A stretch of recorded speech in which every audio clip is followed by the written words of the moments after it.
Olá, meu nome é Roberto Gonçalves Pacheco e vamos começar mais uma aula do nosso curso de sistemas digitais. Depois de muito esperar, muito aguardar, finalmente chegamos à nossa aula de contadores, certo? Então, de ter várias semanas, né, de ter aula sobre especificação de sistemas sequenciais, de ter aula de projeto de sistemas sequenciais, de análise de sistemas sequenciais, de ter construído toda essa base, conseguimos chegar na semana que vamos abordar o nosso tópico de nossa aula 12, que é o tópico de contadores, certo? Então, vamos começar. Os contadores, um contador módulo P é um sistema sequencial com entrada X e P estados, certo? Então, vai ser um sistema sequencial. Aqui a gente vai, por hora, tem a ideia de um bloco, certo? Que recebe com entrada X e vai ter P estados, no qual os P estados são numerados, são rotulados com números inteiros, né? E ele vai percorrer esses P estados uma ordem que vai contar, né? Então, um contador módulo P é um sistema sequencial que vai permitir contar de 0 até P menos 1, certo? E a função é isso que a gente tem que ter em mente por hora. O sistema contador vai ser um sistema sequencial que ele vai ter um contador de módulo P, vai ser um sistema sequencial que vai ter P menos 1 P estados, certo? Um contador de módulo P vai ter P estado e que permite realizar essa contagem. Então, o que eu estou falando como contagem é que a saída desse sistema vai ser o seu próprio estado, certo? E na contagem decrescente, o estado I é seguido pelo estado I menos 1. Ok, então, tudo bem. Então, os contadores podem contar de uma forma crescente, de uma forma decrescente. A gente já não falou nada de implementação ainda, a gente vai chegar nesse ponto. Mas é isso, eles contam de forma crescente, de forma decrescente, a gente vai ver como que implementar cada um desses, certo? Mas agora a gente vai classificar de novo o outro, se a gente anteriormente a gente classificou os contadores por aqueles que contam de forma crescente ou que eles contam de forma decrescente. Agora a gente vai classificar os contadores em dois tipos, de acordo com a sua sincronização ao sinal de clock, né? De acordo com a sua relação ao sinal de clock, certo? Então, aqui a gente vai discutir duas classificações, né? Dois caminhos. Os contadores assíncronos e os contadores síncronos, certo? Vamos ver cada um deles em bastante detalhes. Certo? Vamos primeiro começar pelos contadores assíncronos, por serem os mais simples e os mais diretos, né? Apesar dos problemas, das suas limitações que a gente vai abordar a seguir. Então, de forma simples, os contadores assíncronos é a sua implementação, é a sua estrutura, certo? Aqui nota que todas as entradas, certo? Todas as entradas JK, nesse flip-flop aqui, tudo corresponde a utilizar o módulo. A todas as entradas JK tem as suas entradas 1, né? Como que tá exposto aqui embaixo.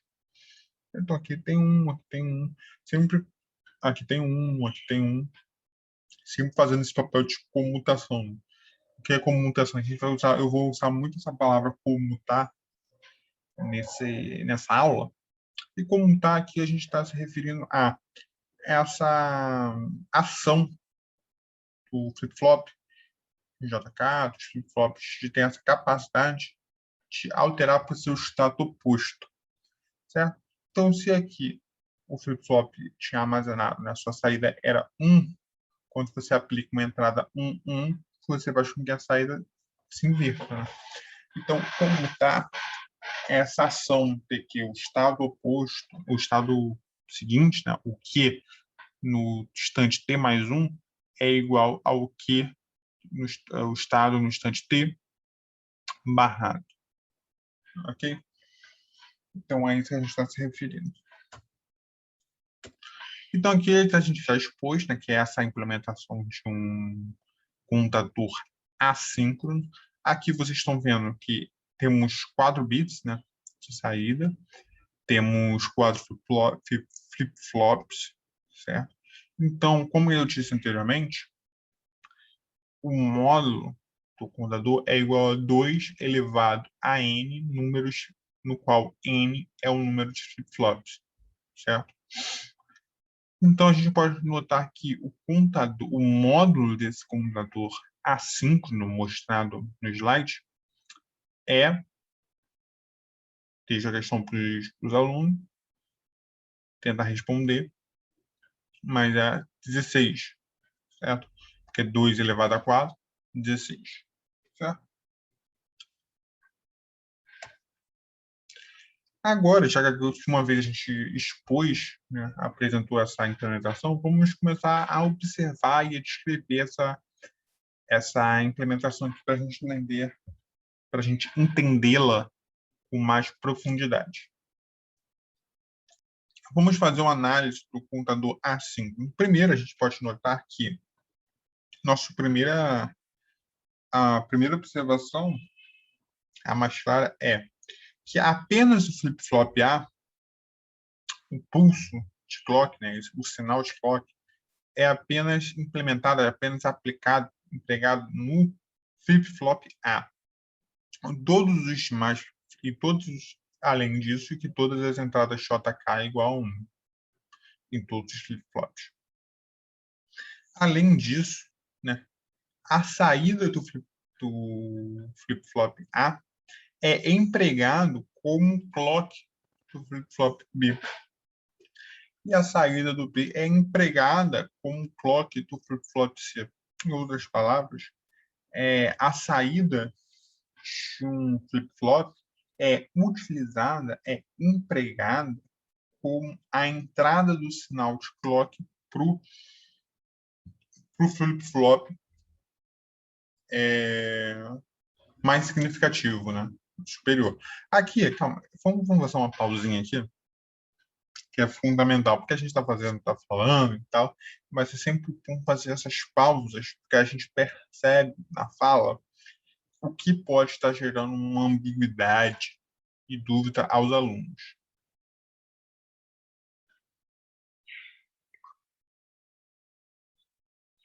E agora, a nossa última observação é que o contador acima é composto de 4 flip-flops, como a gente pode ver. 1, 2, 3, 4. Portanto, cada uma das suas saídas também é composta de 4 bits. Agora eu vou fazer uma pausa e observar um detalhe, que eu acho que é aquele detalhe que tem que ser dito para os alunos. Não correu não correu o risco dos alunos ter alguma ambiguidade, certo? Que é o seguinte: a saída do módulo computador, né, que imagina um módulo aqui, né? A saída do módulo computador corresponde à saída de cada flip-flop, certo? E aí a saída de cada flip-flop aglutinada forma a saída do contador. Então vamos ver. A saída desse contador seria A, B, C e D, né? Esses 4 bits aglutinados, de modo que o A representa o bit menos significativo e o D corresponde ao elemento, ao bit mais significativo. Ok? Então, a gente pode notar que esse computador assíncrono, ele conta de 000 a 1111, então possui módulo ele possui módulo 16, certo?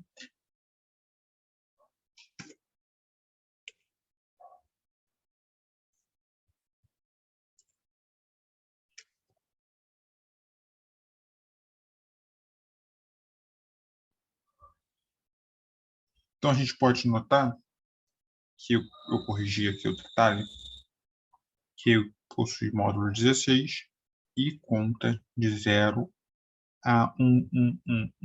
Então, esse é os contadores assíncronos, certo?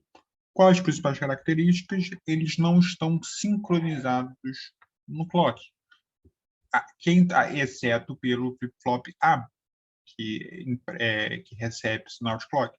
Todos os outros não recebem sinal de clock, recebem a saída do contador do bit menos significativo como sinal de clock, mas não é sincronizado, né? Não recebe o sinal de clock de entrada do módulo, certo? Agora vamos ver. Por que esse contador é assíncrono? O que vai, ou seja, vamos responder essa questão. O que faz esse contador ser assíncrono e por que esse contador é assíncrono? Esse contador é assíncrono, pois os flip-flops não mudam de estado com o mesmo sincronismo que o sinal do clock. Certo? O que isso quer dizer? Quer dizer que as mudanças de estado de B, C e D não ocorrem em decorrência desse sinal de clock. Certo? O único que faz isso é o flip-flop A, que é o que de fato recebe o flip-flop. Certo?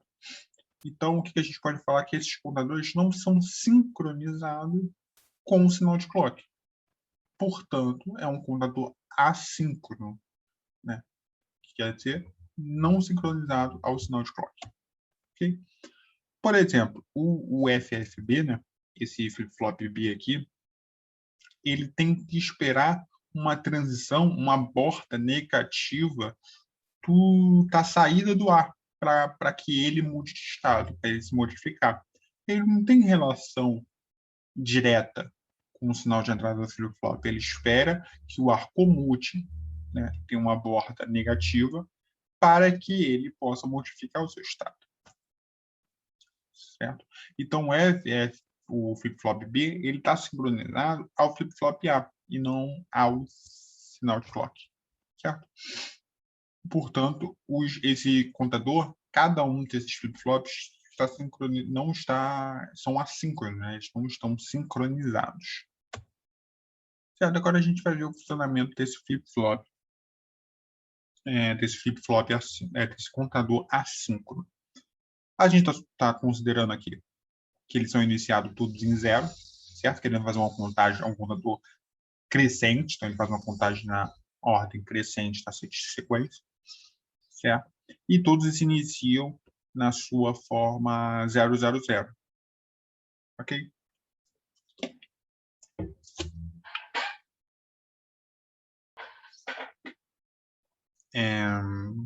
Todos iniciam em 000. Aí, ó, o primeiro sinal de clock, deu a primeira borda de clock, comuta. Por quê? Porque, repara, cada sinal de clock vai fazer com que A mude o seu estado e esse split de entrada todos em um faz com que ele sempre comute. Né? Então, a cada borda negativa do clock, ó, A comuta de estado. Certo? Vocês podem notar. Vamos ver agora B. Certo? B não tem relação com o clock diretamente. Então, B espera uma transição negativa de A para realizar suas comutações, né, suas mudanças de estado. Certo? D espera a mudança, a borda negativa do B. para realizar essa mudança. Então, ele leva, ó, 4 ciclos aqui, ó, 4 ciclos de clock aqui, ó, períodos aqui, para realizar a sua transição. Então, se essa A levou um período, né, o sinal de clock, se A ele dividiu pela metade a frequência aqui, né, a frequência de entrada, por exemplo, o clock 1 ele tem uma frequência aqui. Ele tem uma frequência aqui dele, né, uma frequência de entrada dele, certo? E aqui a gente está colocando um eixo no tempo, certo? Então aqui um período do clock, certo? Para cumprir esse mesmo período, A leva 2 períodos de clock. B já leva 4. C leva 8. D leva 16. Ou seja, você nota que a cada saída do clock, a frequência de entrada é dividida por 2, certo? Vamos rever isso. Aqui tem uma frequência de entrada, certo? Vamos denominar ela de Fin. Repara que a saída do A tem uma frequência que é a metade da frequência de entrada. B tem a metade da frequência de A. Então, se A levou esse período aqui, ó, para ser feito, B leva o dobro e assim sucessivamente. Certo? Agora vamos para os módulos dos contadores. Vamos formalizar isso. Nesse ponto, a gente vai formalizar os módulos. O que é o módulo de um contador, certo? Então, note. Um contador anterior, ele conta de 0000 a 1, né? Ou seja, ele conta de 0 a 15, certo? E possui os 16 estados, certo? Então, a gente vai notar que anteriormente, ó, esse contador é assíncrono, tem 4 flip-flops, certo? E 4 flip-flops que, por sua vez, tem módulo 16, certo? Então, é isso. Então, o módulo do contador, como a gente já mencionou brevemente anteriormente, é que o módulo do computador está relacionado, ele corresponde ao número de estados que o computador percorre até reciclar para o seu estado inicial, então até retornar para o estado inicial. Aqui reciclar no sentido de retornar ao ciclo inicial, certo? Então é isso. O módulo do contador corresponde ao seu número de estados. Então, o módulo 16 corresponde a ter 16 estados. Certo? Então, aqui a gente viu que ó, o módulo ele é igual a 2 elevado a n, onde n é o número de contadores. Certo? Então, se eu quero implementar um módulo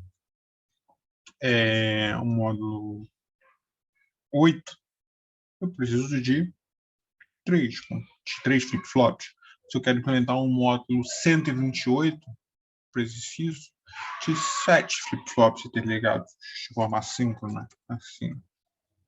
Ok? Então é isso. Tá? Acho que a gente já deixou bem claro aqui o que significa um módulo de um computador. E aí depois, mais adiante, a gente vai chegar até a falar sobre como implementar módulos computadores, módulo 6, módulo 7, módulo 15, sabe? Esses módulos que ele é menor do que esse 2 elevado a n, certo? A gente vai passar por isso também. Nem todo computador precisa ter módulo igual a uma potência de 2, certo?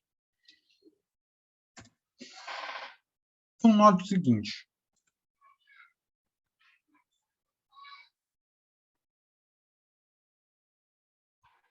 Certo? Então a gente vai notar que o circuito, vamos ver, o contador como um divisor de frequência, certo?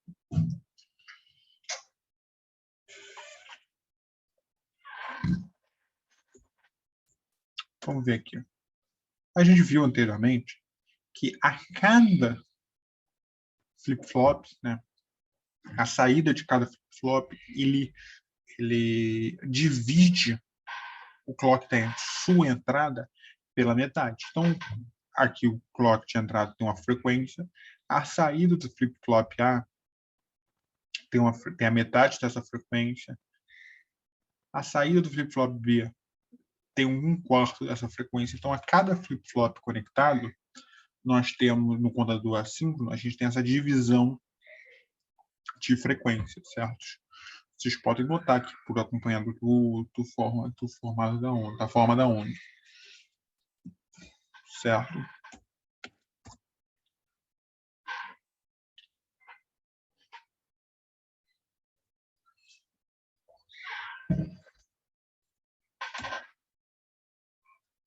Então, dessa forma, o circuito contador também funciona como um divisor de frequência. Também podemos utilizar ele, contador assíncrono, como uma forma de dividir a frequência de entrada, certo? Note que cada forma... aqui norte é para vocês, os alunos, retornarem na figura anterior e notar essa divisão da frequência da forma de onda, certo?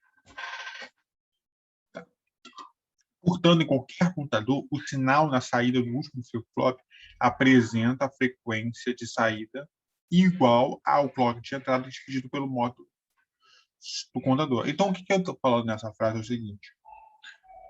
Quando a gente tem um módulo do somador, tem um módulo do contador, a frequência desse bit mais significativo aqui é a frequência desse bit de entrada dividido pelo módulo do contador.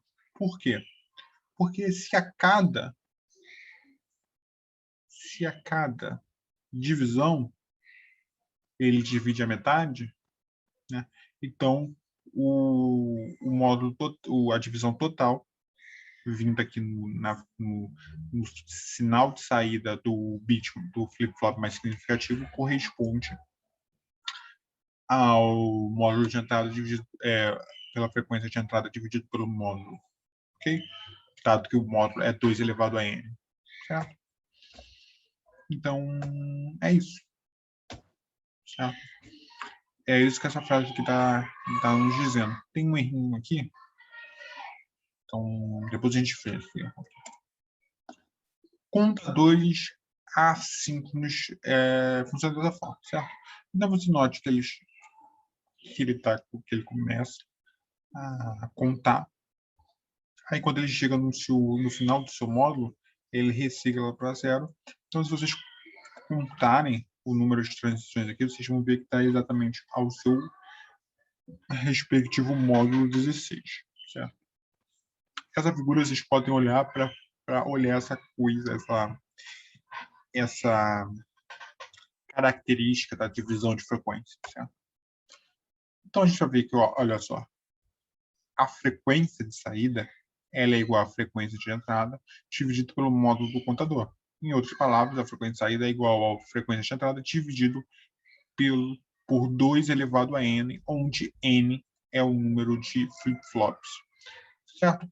E aqui, frequência de saída é a frequência na saída do flip-flop mais significativo, certo? Agora vamos fazer um exemplo, ok? Não, é um exemplo, não vou fazer um exemplo. Por exemplo, o contador de módulo 16, anteriormente, ele divide a frequência de entrada por 16. Então, a frequência de entrada, a frequência de saída é igual a 16 avos da frequência de entrada.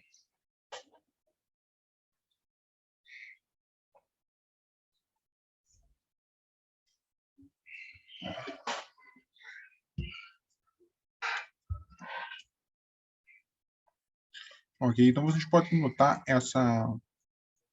essa divisão exatamente aqui, né? Porque leva 16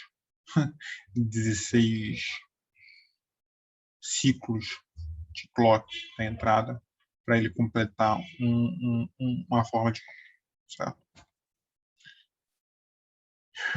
E agora a gente vai para o nosso primeiro exemplo. Nosso primeiro exemplo é um exemplo bem legal, que ele vai falar sobre... É um exemplo que a gente vai falar sobre...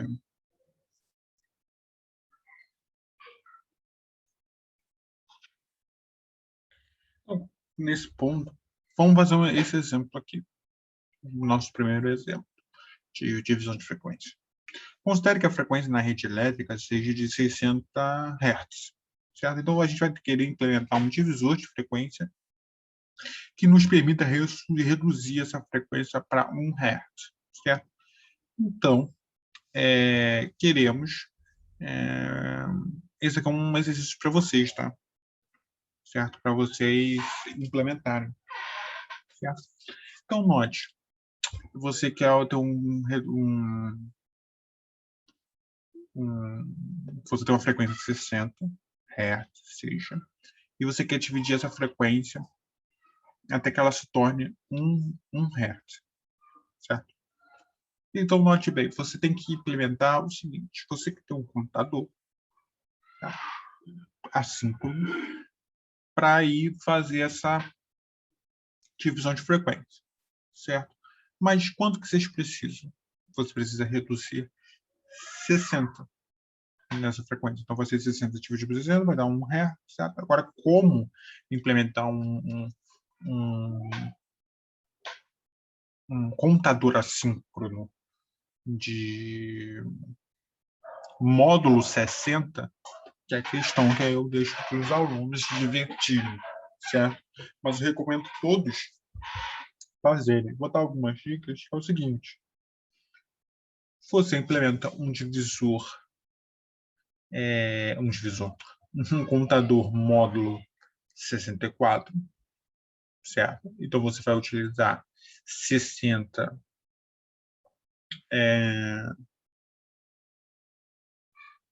certo? Você vai utilizar 6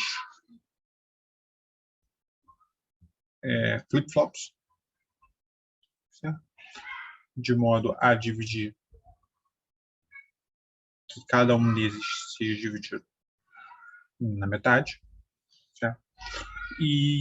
Mas aí é 64, certo? Então, você vai dividir isso demais, esse módulo de entrada, certo? Então, a ideia é que a gente vai ver aqui como fazer contadores que nos permitam contar menos 64, né? Tipo, não ser nível discreto, assim, né? Que tão discreto, porque de qualquer forma é discreto, mas tão discreto no sentido de 8, 16, módulo 16, módulo 32, módulo 64. A gente permitir implementar módulo 60, módulo 61, 50, 15, 37, entendeu? Então, a gente vai ver isso a seguir. Mas, para fazer essa questão, você vai ter que arrumar um jeito de implementar um contador de módulo 60 para que divida essa frequência em 60 vezes, tá?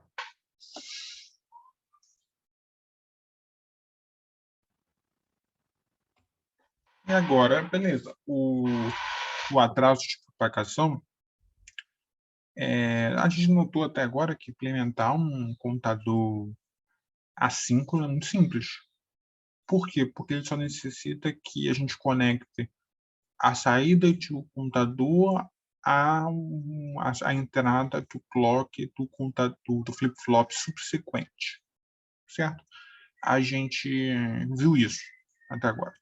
Então, a gente não precisa de implementar nenhuma lógica combinacional, alterar as entradas em um transformador. É muito simples, é só um encadeamento de flip-flops, certo? Mas, claro, que essa implementação simplista e essa simplicidade e essa baixa complexidade, ela cobra um preço, certo? E aqui é baixa complexidade porque não precisa de nenhum componente extra, nenhum módulo computacional, certo?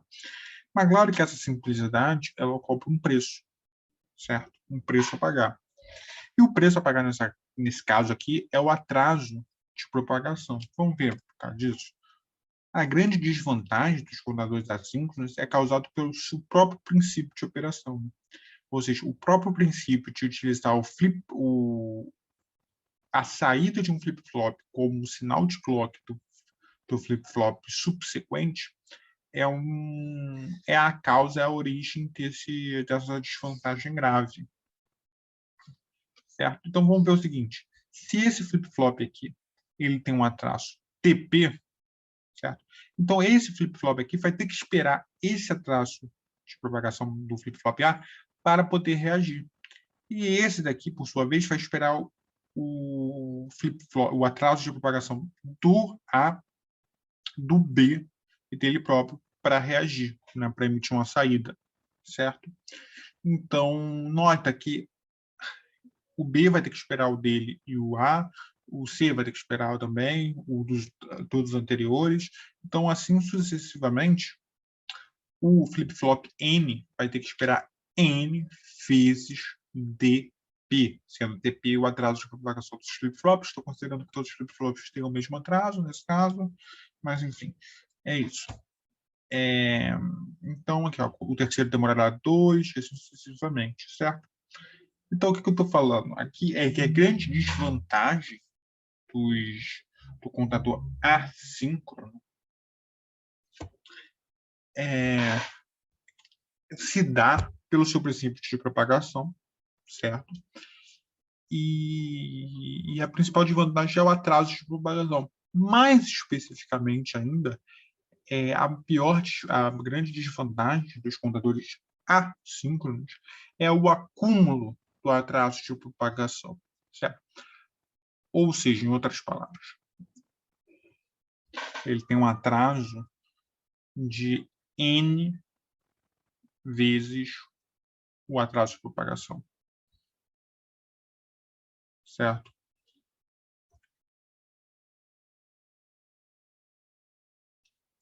Então, vamos a um exemplo. Aliás, um exemplo não. A gente vai avaliar 2 cenários, certo? O primeiro cenário que a gente vai avaliar é quanto o pulso de entrada ocorre a cada 1000 nanosegundos. E cada flip-flop tem um atraso de 50 nanosegundos. Vamos ver. Então, a gente nota esse caso aqui. Cada flip-flop ocorre, né? Cada flip-flop tem um período de 100 nanosegundos e cada flip-flop tem um atraso de 50. Certo? Então, cada vez que ocorrer uma transição negativa no flip-flop, no contador, certo? O flip-flop A ele demora 50 nanosegundos para atualizar o seu estado de acordo com a transição ocorrida. Certo? Então, ele tem um atraso de 50 para reagir, um atraso de propagação. Certo? Só que B, por sua vez, B tem um atraso dele e tem um atraso do A. Certo? Então, B já vem com um atraso de 100 nanosegundos. E C, por sua vez, ele tem um atraso dele, de B e de A, que já aconteceu. Né? Então, C tem um atraso de 150 nanosegundos. E até aí tudo bem. Né? Por que está tudo bem? Porque os atrasos acumulados, eles não foram maior que o período do clock. Porque se for maior do que o período do clock, o que acontece? Você deu uma ordem para a reação dos flip-flops, só que a demora para executar essa ordem levou mais tempo do que chegar a outra ordem. Entendeu? Em outras palavras, a reação a uma determinada ordem ocorre no momento que já veio a outra ordem, certo? Então, você está reagindo de forma atrasada demais a uma ordem que nem existe mais. Então, você acabou nem cumprindo a anterior, certo? Então, dá problema, certo? Então, mas nesse caso não deu. Por quê? Porque o atraso de 50 ns, né, o atraso acumulado ao longo dos flip-flops é menor do que o período de clock.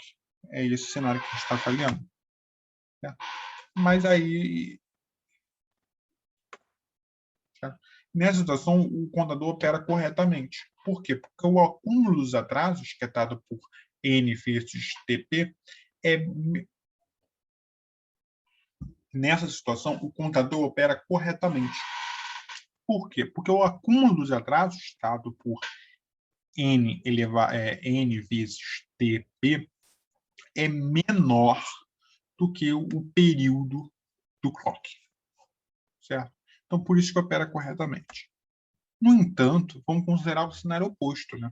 No qual o período do clock é 100 nanosegundos, certo? Então, leva 100 nanosegundos para ele dar uma ordem para o contador, certo?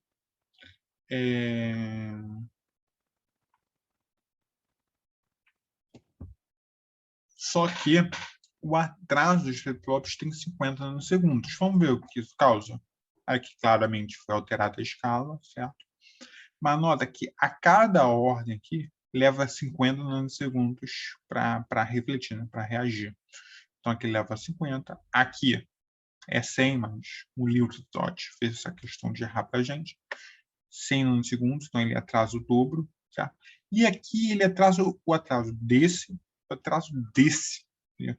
Então, aqui atrasa mais do que o ciclo do clock. Olha o que acontece. Esse daqui deu uma ordem, certo? Esse daqui levou, certo? 50 aqui para reagir. Esse aqui levou 50 para reagir. Só que esse aqui ainda vai reagir quando já veio essa ordem. Tá? Essa ordem. E esse aqui não reagiu nem a primeira. Certo? O que acontece? O número 100 não ocorre. Olha só. Ele está no 0. Que ele está no 0, 1, 1, certo? E aí, para pular para para pular para o 100, ele não pula, porque ele fica 110. Até no ponto que ele chega no 010. Aí depois ele não acerta mais esse número. Então, essa condição aqui não ocorre. Então, é isso. É por isso que a gente tira disso tudo, que a gente conclui, certo? A nossa conclusão é que para ele existe uma condição para que os computadores assíncronos funcionem corretamente, certo? Que condição é essa? A condição é que o sinal do clock, né, o período do sinal do clock, ele tem que ser maior ou igual ao acúmulo do atraso, né? Em outras palavras, a n vezes TP, onde n é o número de flip-flops. Ok? Então, é isso. Né? Isso. O período do clock deve ser menor ou igual do que o atraso acumulado nos contadores assíncronos para que estes funcionem, operem corretamente. E claro que se a gente expôs essa condição em termos de período, a gente consegue expressar essa condição em termos de frequência, certo? Que frequência máxima permitida para um dado sinal de clock a frequência máxima é igual a 1 sobre n TP, onde n é o número de flip-flops e TP é o atraso de cada um desses flip-flops. Agora encerramos os contadores síncronos. Então, o que a gente viu anteriormente? Que os contadores assíncronos eles são muito simples de serem implementados. E a simplicidade é um fator sempre benéfico para a gente implementar soluções, certo? O mais simples tende a ser o ideal, né? Ser a melhor solução. Contudo, também apresenta os seus problemas, que são os problemas referentes aos atrasos de propagação, certo? Então, a gente começa aqui um computador síncrono, certo? Um computador síncrono que vai ser sincronizado, vai estar todos os flip-flops vai estar em sincronia, vai ser síncrono ao sinal do clock, de entrada do clock.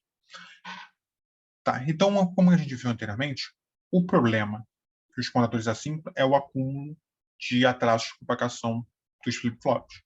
Ponto.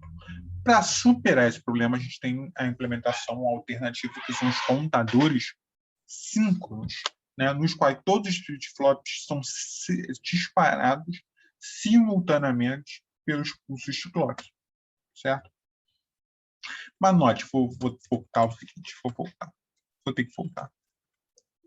Se todos esses flip-flops aqui, do jeito que está, estivessem sendo disparados pelo mesmo ciclo de clock, o que ia acontecer? Todos os flip-flops, né, então todos os mundos está igual a, todo mundo ligado ao mesmo clock. O que ia acontecer? Ia acontecer que todo mundo, a cada sinal de clock, todo mundo ia comutar da mesma forma. Ia comutar junto, ia trocar de estado junto. Certo? Então, se a gente está no 000, iniciamos no 000, a gente, no próximo transição negativa do clock, todo mundo muda para 1. E aí, na próxima sinal, todo mundo muda para 0. Então, a gente ia ficar entre 000, 1, 000, 1. Então, a gente ia ficar entre ciclando nos extremos, certo? E para que isso não aconteça, né? Para que a gente não tenha só que 0, 1, todo mundo junto, sempre, a gente vai ter que fazer o seguinte, a gente vai ter que introduzir, certo? A gente vai ter que introduzir alguma lógica nas entradas, algum recurso, alguma lógica nas entradas JK, ou se for um flip-flop D, a gente vai ter que usar alguma lógica nas entradas dos flip-flops para que esses flip-flops só comutem ou só troquem de estados em determinado momento, né? No momento adequado, certo? Ok? Então, qual o ponto? Deixa eu voltar aqui. Olha, todo mundo comutado, a gente já viu o problema. A gente vai ter que implementar uma certa ordem, uma certa lógica para fazer, olha, o A, ele sempre vai comutar, né? Cada transição negativa, ele sempre comuta. Vamos considerar atraso. Desconsiderando atraso, ele sempre comuta. Essa é a ação. Tá? Só que o B não. O B, ele não vai comutar a cada ação de A. Ele precisa esperar o A comutar negativamente para ele agir. Entendeu? Então, eu tenho que esperar o A estar em um certo estado para que eu possa reagir a esse e comutar adequadamente. Certo?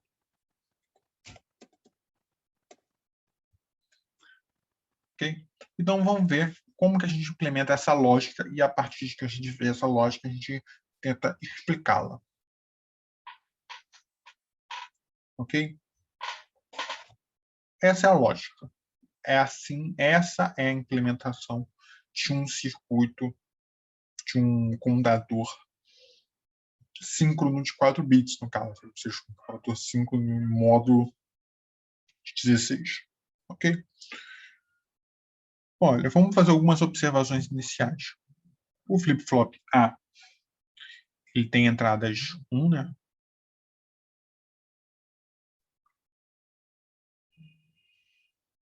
Então, vamos começar fazendo observações iniciais, certo? Quanto ao contador 5. A primeira delas é que a gente coloca igual ao anterior, a gente coloca, igual ao contador 5 nesse ponto, a gente coloca o clock na entrada do A, mas coloca também o clock na entrada de todos os outros, certo? Essa já é a primeira diferença. Mas igual ao contador anterior, a entrada do clock A, do clock menos, o clock que gera a saída, que se é o bit menos significativo, o flip-flop A gente coloca nas entradas, a entrada 1 também. O que isso significa? Que a cada borda negativa do sinal de clock, certo? Ele faz ele comuta o seu estado, né? Ele muda para o estado oposto, certo? É isso, certo? Ele vai mudando para o seu estado oposto. É isso. Mas note que isso não acontece com os demais, certo? Então a gente vai ver aqui as justificativas, né? Primeiro a gente vai comparar os dois. As entradas dos clock e dos flip-flops são conectadas no mesmo clock, então as entradas CLK de todos os flip-flops são conectadas no mesmo sinal de clock, o que não acontecer aqui, certo? Então todos os sinais no contador síncrono, todos os flip-flops estão sincronizados ao sinal, todos os flip-flops estão sincronizados ao sinal do clock. Apenas o flip-flop A possui entradas em 1, certo? E o contador síncrono requer uma complexidade maior do que o assíncrono. Por que uma complexidade maior? Porque você está utilizando portas lógicas além do que utilizaria aqui no assíncrono, certo? Tá, então aqui a gente vai para essa última parte, de entender a operação, certo? Uma vez que a gente viu as diferenças, vamos entender a operação. Ó, para que o circuito contador opere adequadamente, é necessário que as entradas de cada flip-flop elas comutem, né? Elas ordenem mudar de estado nos instantes necessários, nos instantes adequados, certo? Então, esses flip-flops aqui, eles vão ser alterados quando essas entradas forem J igual a K igual a 1. Né? As duas entradas serem igual a 1, certo? Que aí ele vai forçar a alterar, mudar o estado para o seu posto, certo? Então ele vai comutar. Mas a questão é quando aplicar em que momento aplicar o sinal na entrada de modo a ser, né? J igual a 1 e K igual a 1, certo? Então, vamos ver aqui. Em que momento? Note que B, ele comuta, certo? Quando A faz a transição negativa, certo?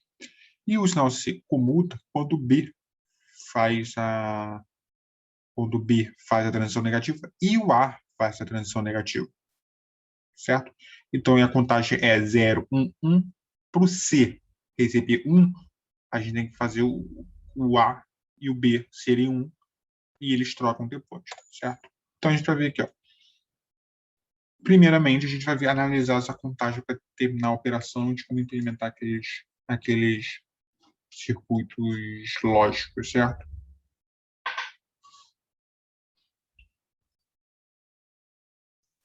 Certo? Então, o primeiro passo é que a gente analisar essa contagem, a gente está contando aqui de 0 a 15, certo?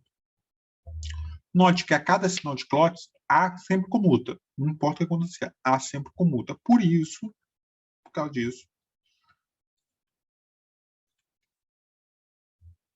por causa que o A tem sempre de comutar de estado a cada transição do clock, então sempre o A tem que ter J igual a 1 e J igual a K igual a 1 para que a toda transição do clock existir essa comutação, essa troca de estados, certo? No A. Então, isso é bem óbvio e por isso que a gente olhou lá anteriormente as duas entradas flip-flop A é igual a 1, certo?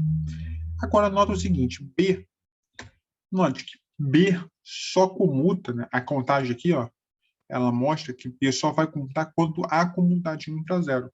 Então, ó, olho B trocando de 0 para 1 quando o A trocou de 1 para 0. E B trocando de 1 para 0 quando A trocou de 1 para 0, certo? Então, quando o A faz essa comutação, aqui eu estou mostrando um exemplo, certo? Mas note que essa comutação do A, né, de 1 para 0, ela só acontece, né, ela é indicada pela transição do clock. Então, a transição do clock, ela indica essa comutação, esse processo de comutação. Então, sempre que acontecer a borda, está indicando comutação do sinal de A. Ok? Então, certo? Isso aí é bem claro. Agora, essa transição, então, para B comutar, o A tem que ser 1. Certo? Então, quando A é igual a 1 e ocorre um sinal de clock, certo? É sinal, porque é o sinal que indica que o A vai fazer a comutação 1 para 0. E B, por sua vez, tem que fazer a comutação também tem que trocar de sinais. Então, o que a gente vai fazer? A gente vai aplicar, certo, um sinal na entrada de B, de modo que JB, né, a entrada J do flip-flop B, e a entrada K do flip-flop B seja igual a A, certo? Vamos ver aqui. A gente conecta tanto no JB quanto no KB. Então é isso, a gente já criou aqui, certo? Agora vamos ver C. C, ele vai comutar quando A igual a 1 e B igual a 1. Claro que eu posso contar aquela história, não. Quando B e A comutarem para 0, certo? De 1 para 0. Mas isso acontece quando os dois B e A tiverem igual a 1 e acontecer a borda do clock, ok? Então, quando isso daqui, A igual a B igual a 1, e ocorrer uma borda do clock, isso vai apontar que C tem que comutar. Como que eu traduzo isso, né? A e B ocorrer?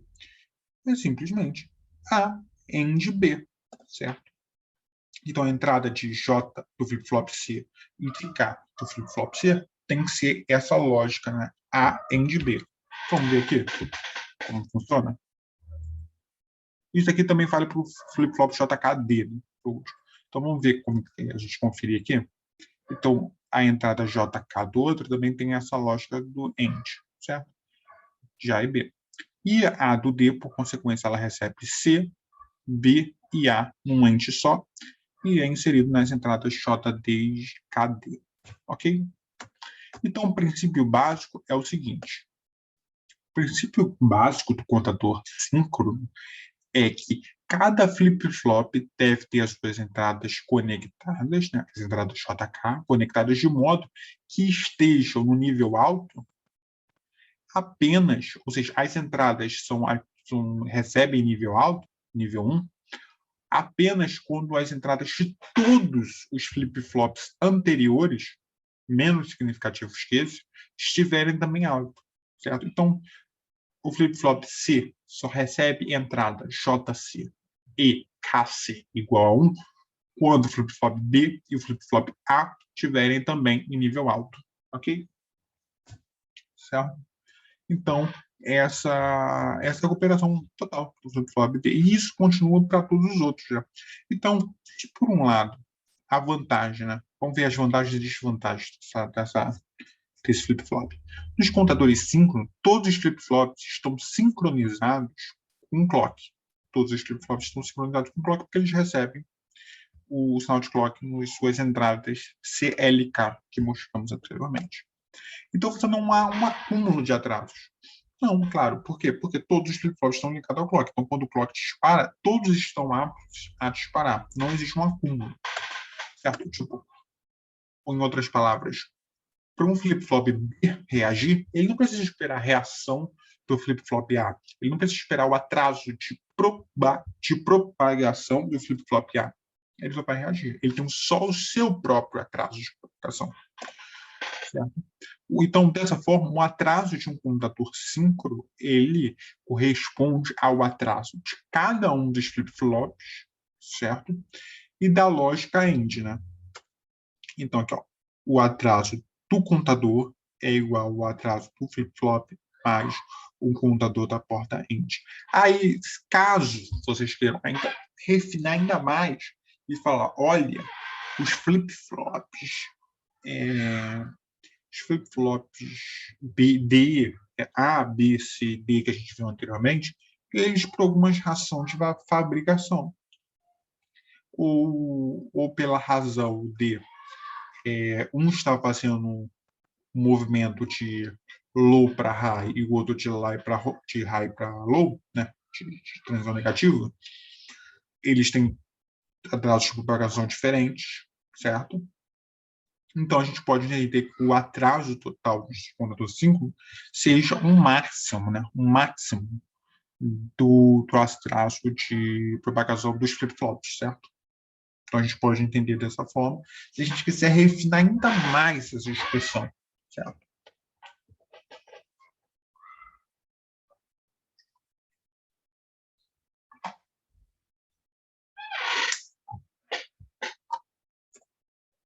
Agora, a gente vai tentar expressar os contadores de módulo 2, que vai ser o último tópico dessa aula. Ok? Dessa aula de terça-feira.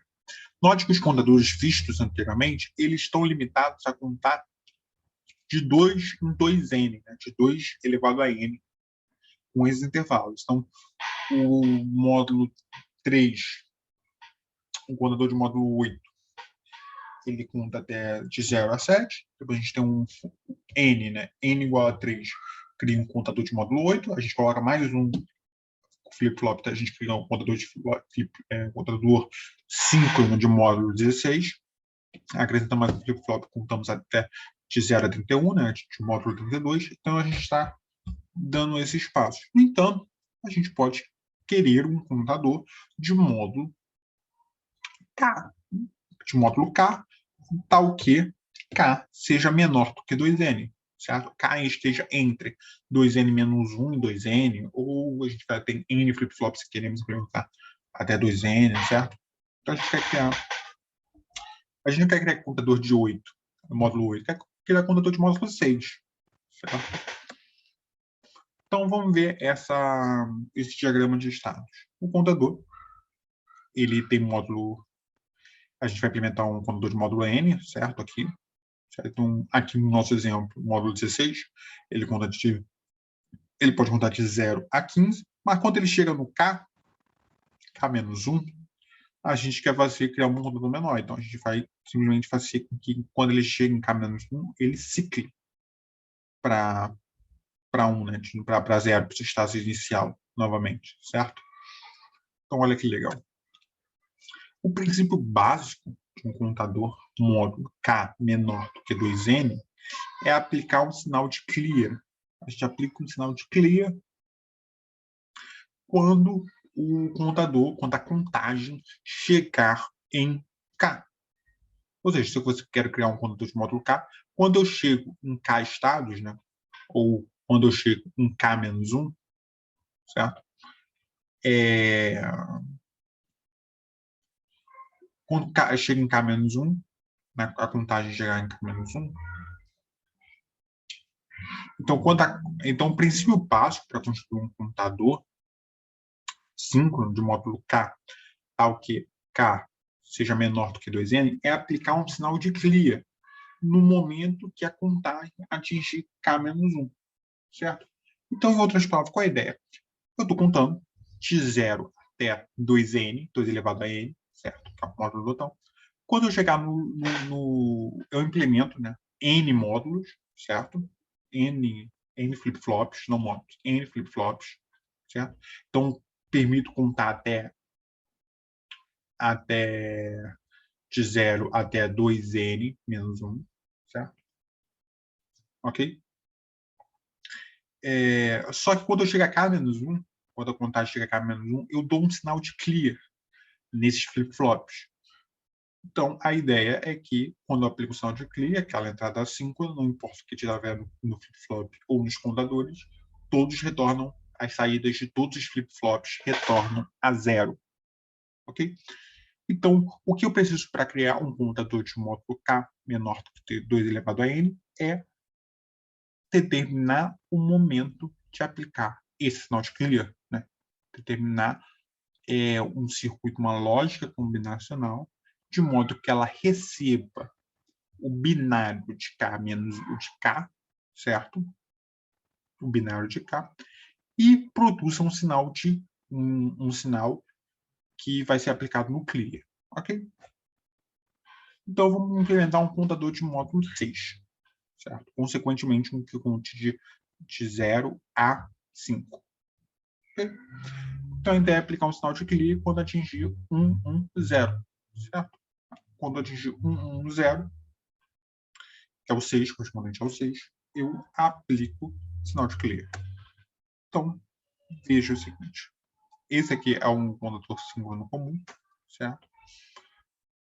Então, a ideia é aplicar um sinal de clear quando atingir 1, 1, 6. Então, para atingir essa condição, o que tem que acontecer? B igual a 1, C igual a 1, AND C igual a 1. Então, o que a gente vai fazer? A gente vai aplicar um AND aqui, né? Aqui vai ser um NAND. Por quê? Porque a gente quer que quando B igual a 1 e C igual a 1, eu gere 0, né, para ativar os clears que aqui são ativados em estado baixo, ok? Então,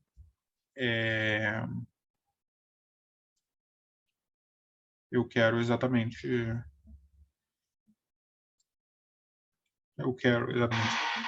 quando atinge 0 correspondente ao 6, certo? Eu vou gerar aqui um bit 0 que vai ativar o clear de todos, certo? Então aqui a gente pode notar os pulsos, né, e tal. A gente pode notar aqui que tem um clinch, né, um pico aqui que acontece porque quando ele tá vindo no instante 1, 0, 1, ele vai passar para o instante 6, só que aí o sinal de clear ativa e ele é forçado a cair para 0 e zerar todos, certo? É isso. Ali a visualização dos dados. Então, como aquele era o último tópico da aula, a gente vai encerrar por aqui, certo?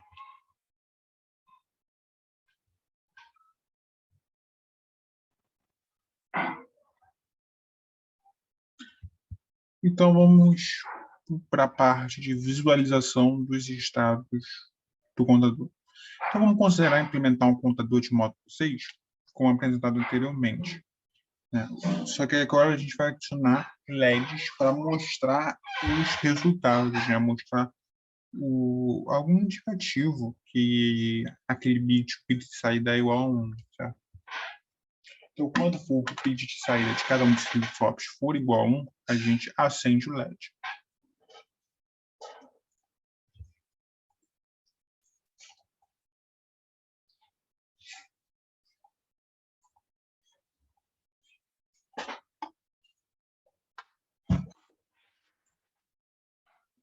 Então, nesse caso, olha, a gente está implementando aqui a lógica AND, certo? Para fazer com que seja um contador síncrono que faça essa mudança de estados de cada um dos flip-flops no momento adequado, certo? Então, a gente tem aqui esse AND aqui e o J e o A conectado na entrada J do flip-flop P para fazer essa mudança de estados de forma adequada, como a gente viu anteriormente, certo?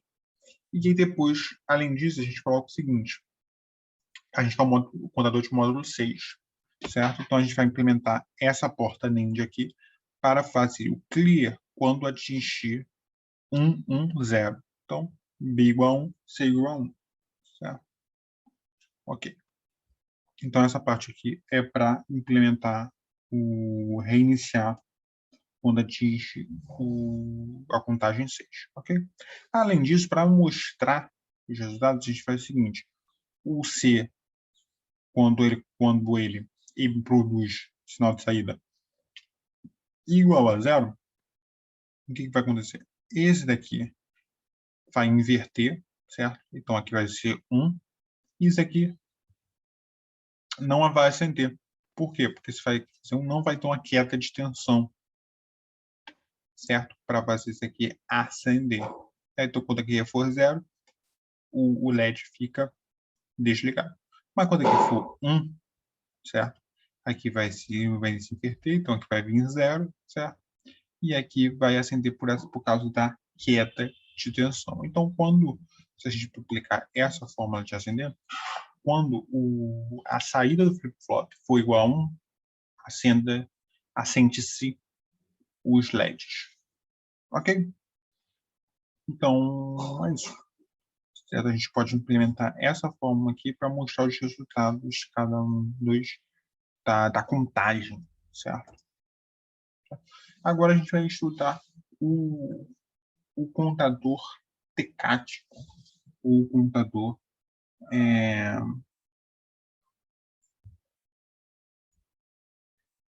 o contador tecático, o que significa contador tecático ou contador VVCD? Acontece que o contador ele tem módulo 10. Nada mais é o contador TCAD com o contador PCT nada mais significa do que um contador síncrono cujo módulo é 10, certo? Então, ele vai contar de 0 a 9. Certo? Então, para fazer isso, como a gente implementaria um contador TCAD com um contador módulo 10? A gente utiliza 4 flip-flops para ele contar de 0 a 15, e quando ele detectar o módulo 10, na contagem 10, que é 1, 0, 1, 0, ele aplica o clear. Então, quando vir a D e a B, e o flip-flop B, né, as saídas D e B, do flip-flop D e do flip-flop D, um sinal alto, faz o NAND ali, aplica no clear, que zera todos e construir um contador decático, certo? Tá. Agora a gente vai para o contador decrescente. Certo? O contador decrescente vai fazer o que o seu nome diz, né? Certo? Ele vai contar de uma ordem decrescente, certo? Então, ele inicia no 2n menos 1 e segue decrementando até atingir o zero, certo?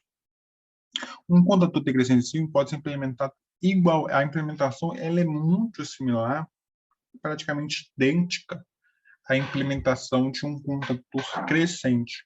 Qual a diferença? No contador crescente, a gente utiliza as saídas dos flip-flops anteriores, né, certo? Para criar uma lógica para colocar na entrada dos flip-flops posteriores, né? Certo? Por exemplo, a gente utiliza o A, certo? As entradas do flip-flop B, JB e KB, correspondem à saída do flip-flop A, certo? Mas se eu quero decrescente, eu coloco a saída invertida do flip-flop A, certo? Eu coloco o A barra. Vamos ver isso aqui, ó. Aqui eu estou falando exatamente isso.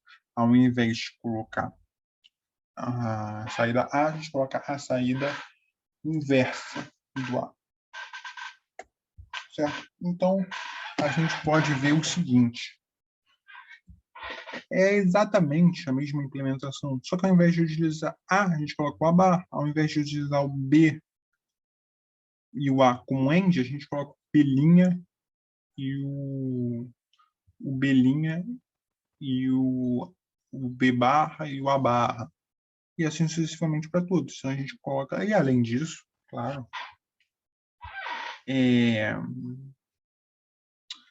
a gente tem que fazer com que esse flip-flop, certo, ele seja inicializado em 2n menos 1. Nesse caso aqui, a gente tem que fazer com que seja inicializado em 1, 1, 1 e 1, né? 15 no caso, para ele ir decrementando. E a flip-flop B precisa mudar de estado na borda descida quando A é igual a 0. Isso aí eu já falei aqui. O flip-flop C muda de estado quando A igual a 0 e B igual a 0. Certo? É o que eu acabei de especificar utilizando A' e B', ou A barra e B barra. O flip-flop D muda de estado, ele vai comutar quando acontecer A barra, B barra, C barra. Se a gente pensar isso em termos de contagem mesmo, a gente está no estado, vamos supor, o estado atual sendo 1, 0, 0, 0. O meu próximo estado, então, todos eles A, B e C estão em 0, correto? Então, o próximo flop eu vou mudar o 1, 0, 0 para 0, 1, 1, 1. Okay? Então, o C comutou, o D comutou, porque todos os anteriores estavam igual a 0, e ocorreu a borda, indicando que quer decrementar. Certo? Então, não tem mistério. A implementação é praticamente idêntica. E se eu quero decrementar? E se eu quero montar um contador crescente, quero implementar um contador também decrescente, o que nos diz a lógica que vai ser o próximo tópico? A gente quer implementar um contador crescente barra decrescente, um contador que faz as duas operações num módulo só. certo? É importante ressaltar que os flip-flops são inicializados como AB igual a C igual a B, todo mundo em 1, certo? E que a contagem vai de 15, 14, 13, assim sucessivamente. Vamos ver um diagrama de tempo aqui. Certo? Então, como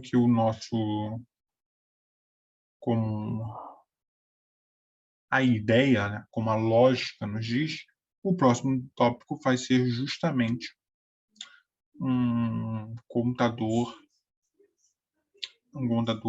decrescente, certo? Então, vamos ver, ele é um contador crescente barra decrescente, o que indica que a gente vai ter algum sinal de controle que vai indicar qual operação deve ser realizada, uma operação de contagem decrescente e uma operação de contagem crescente, ou vice-versa, certo? Então, nesse caso aqui, o contador crescente é um contador que possui capacidade de realizar uma contagem crescente e decrescente, sendo controlado por um sinal de controle, como eu disse anteriormente. O sinal de controle aqui se chama up-down, up-down, up barra down. No caso, quando esse sinal de controle estiver igual a 1, o contador executa uma contagem crescente. E quando estiver em nível baixo, ele igual a 0, ele realiza uma contagem decrescente. Ok? Muito simples. E claro, como que a gente vai fazer isso? Como a gente vai fazer isso? Muito simples. A gente vai utilizar uma lógica computacional que utilize as saídas normais, certo? Quando o sinal de controle up-down estiver em nível alto, certo? E utilize as saídas cada vez barradas quando esse sinal de controle estiver em nível baixo. E como a gente vai fazer isso? Utilizando o portas end e o end combinable. O sinal de controle up-down como um habilitador das portas end, certo? Basicamente isso, a gente coloca sinais normais aqui, sinais barrados no outro, e um sinal aqui para permitir esse habilitação e tal. Então não tem um mistério, entendeu?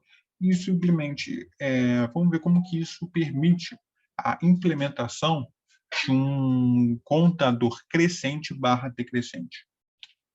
Vamos tentar entender isso. Provavelmente, esse vai ser o último tópico da nossa aula.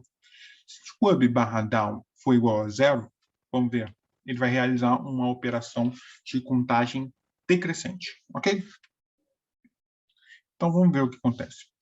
Você vai notar que quando up é igual a 0, esse aqui é igual a 0, certo? Então, vem aqui, ó, isso é igual a 0, então temos uma entrada 0 numa porta end, o que significa que toda saída vai ser 0, certo? Então, esse daqui desabilita, esse daqui desabilita, certo? Então, esse aqui vai ser 1, então o que passa dessa porta é quadro, que vai ser o end entre B barra e A barra, e desse daqui vai ser o A barra que vai passar, certo? Então, o que isso quer dizer? Quer dizer que as entradas desse flip-flop C vai ser A end, A barra, end, B barra, e as entradas do flip-flop B vai ser A barra, certo? Por quê? Porque esse foi desabilitado, esse end foi desabilitado, os entes 1 e 2 foram desabilitados. Por outro lado, os entes 3 e 4 foram habilitados, permitindo que seus dados de entrada passem. Tchau. Perfeito. Então, dessa forma, ele realiza a contagem decrescente. Por que eu estou ensinando o nessa tecla? Porque uma das observações no experimento, no projeto 1, foi que muitos de vocês utilizaram o mesmo módulo várias vezes para fazer. Enquanto, para fazer o somador subtrator, a gente deixou um projeto que era somador barra subtrator, certo? A gente ensinou como fazer essas duas, como utilizar o mesmo módulo para os dois, certo? Então, não tinha motivo, né, para fazer um módulo somador e outro módulo subtrador sem que eles estejam interligados, né? Então, é isso. Então, por isso que estou batendo bem na tecla. Tem um contador crescente barra decrescente. Vocês podem escrever um contador que faça os dois de acordo com o sinal de controle, apenas usando portas lógicas muito simples, certo? O quê? Anteriormente, para fazer um contador crescente ou decrescente, a gente utilizou os mesmos números de flip-flops, que isso não se altera, e duas portas END. Agora a gente utilizou, além disso, duas portas END, duas OR e uma NOT. Muito pouco de implementação de circuitos de complexos para fazer isso acontecer. E aqui, por outro lado, agora a gente quer fazer uma contagem crescente, certo? Então, up, down vem igual a 1, certo? O que desabilita essa aqui, né? Porque 1 inversor torna 0. Então, desabilita esse ente, o ente 3 e 4, e habilita os entes 2 e 1, fazendo com que esses entes passem. Então, a entrada do flip-flop C vai ser A AND B, e as entradas do flip-flop B vai ser a entrada normal de A, vai ser somente A. Certo? Então, muito simples. E aqui a gente vai mostrar como que funciona essa contagem em termos de tempo, né? Note que enquanto o up está positivo, né? Certo? Up igual a 1, aqui, ó, up igual a 1, ele realiza uma contagem crescente. 0, 0, 0, 0, 1, 1, 0, 1, 0, 3, 4, que aquele dali conta até esse flip-flop aqui com 3, certo? Um módulo, né? Com 3 flip-flops, módulo 8, ele vai contar até 7. Então, ele vai vir aqui, ó, com 0, 1, 2, 3, 4, ia contar os 5, mas aí acontece uma transição no down e ele começa a contar 4, 3, 2, 1, 0. Certo? Então, a gente também faz uma contagem crescente e decrescente. Esse daqui é o diagrama de estado, certo? Então, ele permite que x0 ele volte para 1, certo? De acordo com esse sinal de clock aqui, né? Ele conta para cá, mas ele permite que volte, ele permite que depois de 0 ele volte para 1, certo? Ele permite esse ciclo bonito aqui, né? De transições de clock, de contagem, certo? E além disso, então, gastar esses nossos minutos aqui para fazer uma aplicação aqui, fala uma aplicação legal, assim, uma aplicação para usar esses contadores crescente e decrescente. Vamos supor que você tem um sensor que ele vai contar a presença de um objeto, né? Tem você uma prateleira no qual você tem um sensor ali medindo quantos objetos tem naquela prateleira, certo? Então, quando você coloca um sensor, quando você coloca um objeto nessa prateleira, o sensor lê a entrada desse objeto e conta. Quando você tira o objeto, ele conta para baixo. Então, você está utilizando um contador crescente, quando você coloca os operadores objetos nessa prateleira, e quando você retira os objetos da prateleira, você decresce esse contador, certo? Então, você faz com que é uma aplicação muito simples, muito legal, entendeu? Então, se vocês puderem, com vocês, né, implementar um contador crescente, certo? Para fazer essa leitura do flip-flop, ou essa leitura de sensores, certo? Seria muito legal se vocês experimentarem. Então. É porque às vezes a gente fica tudo condicionado a aplicar um Arduino, que ele vai ler o sensorzinho, e esse sensorzinho vai fazer uma contagem ali com a lógica de programação do Arduino. Certo? Mas, olha, a gente pode fazer simplesmente usando um módulo, flip-flop, e um sensor para ler. Então, perfeitamente. Certo? Claro, dá mais trabalho do que implementar um Arduino, mas também é uma solução mais barata, mais simples. E. Mas. Pô, esqueci o nome da palavra. Embarcada. É isso. Então, aqui eu deixo o meu e-mail para dúvidas e a gente pode terminar a aula por aqui. Então, como aquele foi o nosso último tópico, a gente pode encerrar a aula por aqui e retomar com a nossa próxima aula quinta-feira.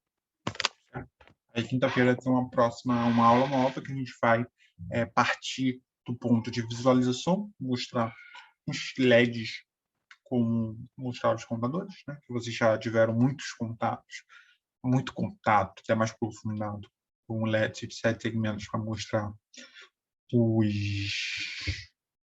no projeto 1, certo?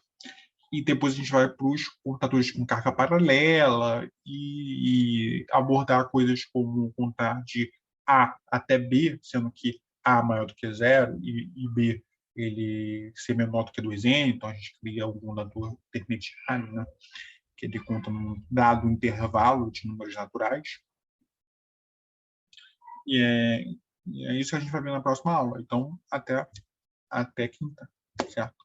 Para mais uma aula do nosso curso. E qualquer dúvida, entre em contato pelo e-mail robertopacheco@poli.frj.br. Até mais.